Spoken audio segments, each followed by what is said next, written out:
What's up guys, Leonidas here. In this video I'm going to be looking to show you guys how to create your own tactic in Football Manager 22. It's going to be my method when I'm coming up with a tactic for a new team I'm playing or a team that I'm thinking of taking over, seeing if it will fit well with the players they have.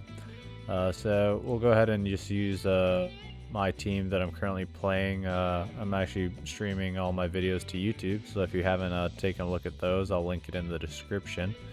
I'm playing as Deportivo La Coruña in La Liga, and we actually are working our way into La Liga 1 all the way from La Liga 3. But with that intro, we'll go ahead and start on how to create your own tactic.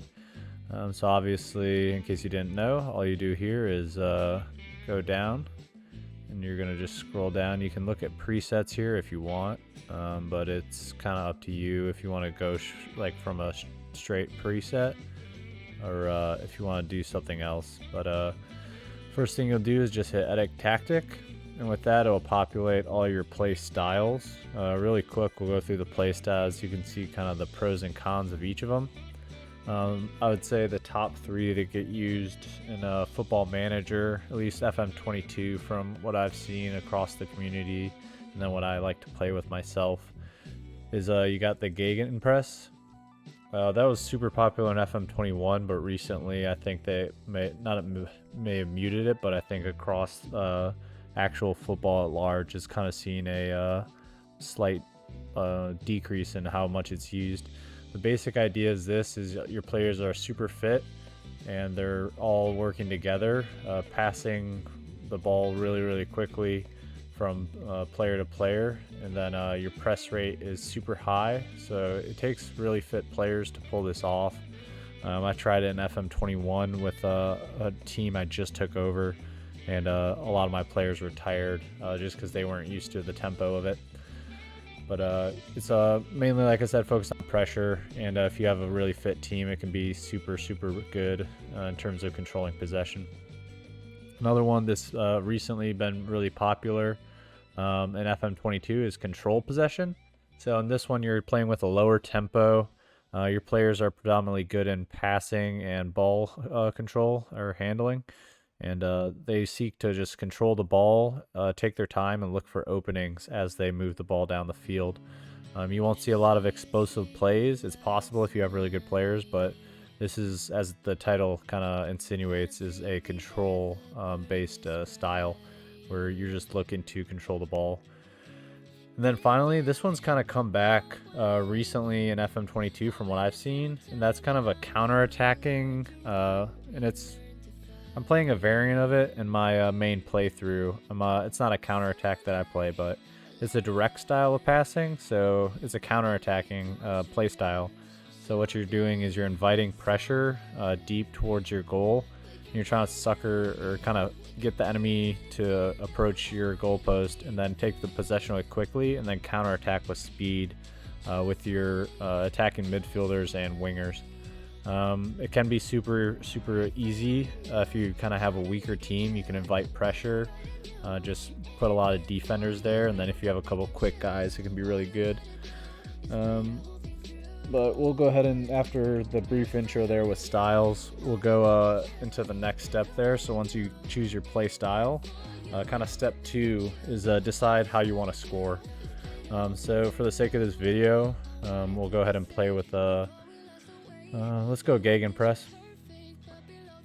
So we'll go Gegenpress. You'll pick your formation. So these are the recommended formation for Gegenpresses, but you don't have to follow these. This is just what they recommend based on that, but it's completely up to you. You can pick any formation you want. For this video, we'll just do a normal 4-2-3-1, which is super popular with Gegenpresses, just because you can see that you have 3 main lines here, which make passing super easy and fluid, as well as spread pressure out. But we'll go ahead and pick this. So once you have your style and formation, the next big thing you want to do is you want to decide how you want to score. So who do you want to score the ball for you? For me, when I was making my formation, I decided that I wanted my striker to score most of my points. So I'll show you my tactic really quick. So this is my main tactic. It's called the Spanish Spear. So my attacking forward, I put deep into the box with a false 9 to support him as well as draw pressure away. I have a winger that's main purpose in life is to cross the ball to my forward. And then my inverted forward, again, is to draw pressure and enable my attack or advance forward to score points. So that's how I did it. So decide how you want to score the ball. Do you want your wingers to score? Do you want a central midfield on attack to score? Or do you want your striker to do your scoring? Once you decide how you want to score, you can kind of build your formation, your roles and responsibilities on the pitch around that. So let's say in this game, we want our striker to score most of our goals. So you want to put him in a position where he'll be getting the ball and be on attack. So we're going to put him as an advanced forward on attack.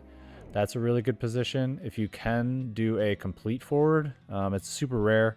If you can do it, I recommend it because it basically fully enables him to do whatever he thinks is best to score goals. So once you decide who you want to score your goals, you have to choose how do you want them to score your goals. So what I mean by that, do you want your wingers to cross to them and do you want them to head it in? If that's the case, you're going to want just a pure winger on the outsides, and all they're going to do is lob crosses into your advanced forward who's really good at heading to get into the box. So let's say we have a 6'5" guy with incredible heading. All we want to do is have our wingers shoot crosses into the box and give him balls that he can shoot into the net with his head. Once you decide that, you have to obviously kind of this shifts into step 3 for this video is decide how you want to defend. So once you know how to score and you build your offense, you need to build your defense. So how do you want to defend? You can play 3 in the back, 4 in the back, or 5 in the back. For the formation we picked is 4, which is kind of the middle road between those guys. But you can also put 5 in the back or only have 3. Just quickly showing you guys that.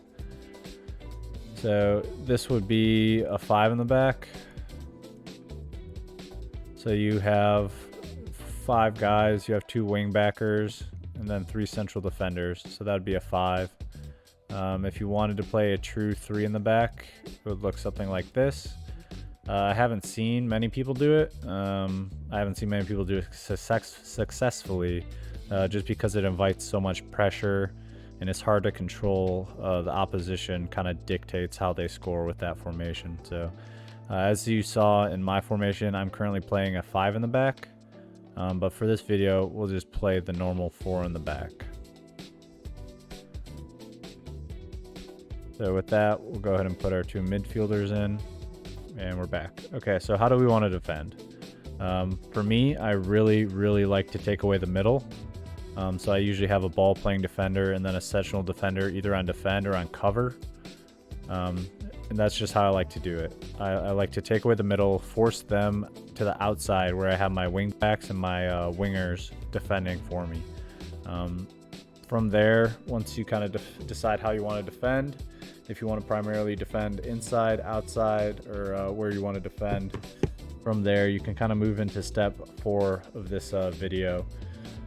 Step 4 is how are you going to support your offense and defense, and from there, I'm trying to explain this the best way. So how are you going to support your offense and defense, and mainly how are you going to control and dictate tempo on the pitch? So for me, that would mean a central defender playing box to box, because that's going to control from the penalty area to penalty area. He's going to be moving and trying to get the ball. And then I will usually play an advanced playmaker on supporter attack, because that's going to support my attackers down the field. In terms of this guy, you could play a shadow striker. He could be another goal scorer for you, or he could be a pure advanced midfielder. I'm going to make another video going into kind of the positions and roles more. This is kind of a broad strokes, how to create a tactic playthrough. So as you can see, just going over this formation we have here, our striker, advanced forward, is going to score most of our goals. Our wingers are going to lob balls into him from the outside. with the option of playing 3 in the middle with a advanced midfielder, advanced playmaker, and box-to-box midfielder supporting that. On the defense, we'll have, I'm not a huge fan of fullbacks, so we'll have 2 wingbacks, a central defender on cover, and a ball-playing defender who can play out of the back. I love sweeper keepers on defend. I think it's a great middle ground between a sweeper keeper on attack and goalkeeper. That's just me, how I play. So from there, we kind of have our formation and roles, or rather positions, not roles. Roles and positions are different, which I'll cover in another video. So once you have your formation set, the next thing I like to do is mentality. Mentality, I can show you what it actually does. So if we click on this player, you can see in his, I think if you go to edit, so you can see his duty is on attack, and it will always be on attack. Right next to that is mentality. This is, as you can see, it affects their attitude and like their willingness to take risks and commit to the offense. So if we switch this to very defensive, which I never really do, but just for the point of this, it's switched from attacking to positive. So that's gone down in his aggressiveness, and it's probably easier to see on someone like in the midfield here. But their mentality is cautious. We switch to positive, and their mentality is switched to positive. So what that means is how aggressive your team's going to move up the field. How aggressive are they going to be with their passes? And that will kind of dictate how much possession you have of the ball, if you're vulnerable to counterattacks and stuff like that. I rarely play balanced. I'm either playing positive or attacking, unless I'm playing like a league above me or a really good team, and then I'll drop into a cautious approach until I kind of get a feeling for the game. But 9 times out of 10, I'm starting a game in positive. So after mentality, you'll go to in possession. Now, there are 3 main areas here. Attacking width. So with our formation, I would preferably play fairly wide because we're trying to expose the outer flanks in order to cross to our advanced forward. For approach play, pass into space. The only time I've seen this beneficial, this is just in my experience, is if you have really fast players. If you have fast players that can run onto the ball with deep passes, absolutely turn this on. If you have a bunch of guys with like 10 and below pace, don't turn this on, because your guys are going to put through balls out there, and they're not going to be able to catch it, and the defender's going to beat them there. So I would turn this off in this particular instance. For this section, you're just telling them if they want to focus on overlaps, underlaps, focus play on the right, left, or middle, and if you want them to play out of the defense. One thing that is commonly mistaken, you do not have to turn on overlaps right for them to automatically overlap. They will do that naturally. All you're doing here is like reinforcing it. Tell them to look for it more. It might happen more, but you don't have to click that. And I don't have it set up on mine because I think I recruit players who are smart and know how I want them to play based on my tactic, so I don't turn it on. That's just me though. For passing directness, you can have everything from very short, and if you go all the way up, much more direct. All that means is, are they passing it short, or are they throwing long balls out to try to connect between players? For this particular tactic, I would probably play slightly more direct, just because we're trying to play crosses. We're trying to enable deep piercing movements down through the defense. For tempo, you can go from everything from very high to very low, and all tempo is doing is dictating how fast, when a player receives the ball, how fast are they going to start dribbling, are they going to pass first, basically dictating how much of a rush they're looking to get up the field in. And then finally, time wasting. The only time I mess with time wasting is with like 15 minutes left in the game and I'm trying to burn the clock out. If you're playing a control-based style, you should turn on time wasting on sometimes. They will take time choosing where to pick their passes, and you will see your possession numbers increase a lot. That is a huge tip if you're playing a control style of offense. That'd be really good. But we'll have that off for this. We'll have a slightly higher tempo just to try to build aggressive plays with our advanced forward and crosses. For final third, mixed crosses, they're going to try to do everything. Floated crosses, this is when you think you have that advanced forward who's 6'5". They're going to loft high balls into the box. They will also do other things, but if you put floated crosses on, they will try to do that more often. Whipped crosses, this is if you're trying to get them with speed, so you'll see early crosses that are lobbed past your advanced forward or wingers or whatever, trying to get deep. And then low crosses, if like you ever seen a straight shot coming out of the wing and it looks almost like a shot but it's a pass, that's what a low cross is. If your guys aren't super tall but you have good forwards with first touch and finishing, this is really good. For us, I would put on floating crosses because we're mainly looking to score with headers. And then finally, working ball into the box. So this will tell your players to take their time, look for openings, be patient, but not force anything. If you're playing a direct style of offense, you might not want to have this checked because they will think about their shots. They won't necessarily enter the box if it's not a clear opening. For us, I would leave this unchecked because I want that ball in early when maybe we have an overmatch. If you're really good at set pieces, tell them to play for set pieces. They'll try to kick it off opponents, win you corners, throw in, stuff like that. If your team is like a really low level team and you don't want them to dribble because they're really bad, turn on dribble less. If they're good at dribbling, run at the defense. This is also good for high tempo offenses because they'll dribble more at the defense. Creative freedom. The only thing this does is it kind of influences tempo in my experience, but also it just lets players who have a lot of flair. I've seen it kind of play with flair.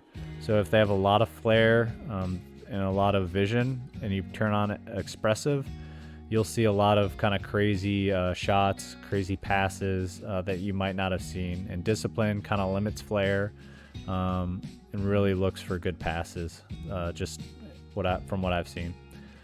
So in possession looks pretty good. We like where we're at. We'll go to in transition. I always do counter. I just have seen the best results from that. If you're playing a really good team, you might want to do hold shape when possession has been won, just because if you're countering and they take the ball away from you and they're really good, they'll obviously counter you in the middle of your counter and they'll score really easy. And then you can either counter press, so you'll have guys running at people when the ball has been lost, or they'll regroup, so they won't necessarily cover the guy with the ball dribbling down the field, but they'll get into position to defend.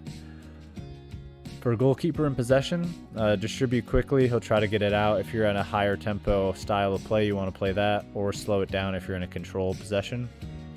And then distribute to area player. That's the goalkeeper, where you want him to send that ball when he picks it up or is kicking it. For me, I usually do center backs, fullbacks, but it depends. If you have that really big target guy, like we might in this offense, the deep guy, then you want to play it to your targets. Your big tall forward who will strike it back or head it back to your advanced midfielder or midfielders. And then depending on what you pick here, you'll see these bars and you can pick roll it out, take it long, short kicks, pretty self-explanatory there. For the last thing here, we have when you're out of possession. So for this, you have your line of engagement. And what this means is when the opposition passes this line, that is when your team will engage that opposition and start trying to pressure him and also take away the people he could pass to. So if you drop it here, all the way back here, you'll see that your players will kind of back off and they won't start pressing people until they hit this line. But if you play it all the way here, you're basically playing like kind of a man-to-man, full press kind of play. And you can see the intensity drop. When I go much lower, you can see our intensity drop significantly, and much higher you'll see it. And that's just because they're pressing constantly. They're constantly working defenders. And then defensive line, this is where your back line will sit. If you're trying to invite pressure, if you're a counterattacking team, you want this line to be lower. I would never do much lower, but I would recommend lower or standard. And then if you're a high tempo or gegenpress like we are, we want it to be a high defensive line because we don't want them to come near our goal. So we're playing this area of the box, and we're going to constantly press them. I always use tighter marking. It just means your guys will close on the opponents more. Offside trap, I'm not a huge fan of it. If you have some you have a strikers or wingers that are constantly beating your guys, you can try to trick them. But if they're really good, they probably have beat offside trap, so it's not going to do anything. Tackling, stay on the feet, get stuck in. If you're getting a lot of yellow cards, stay on your feet. If you're playing a really good team or a rival and you just want to mess them up, hit get stuck in, and they'll be a lot more aggressive in their tackles. And then this is your moneymaker.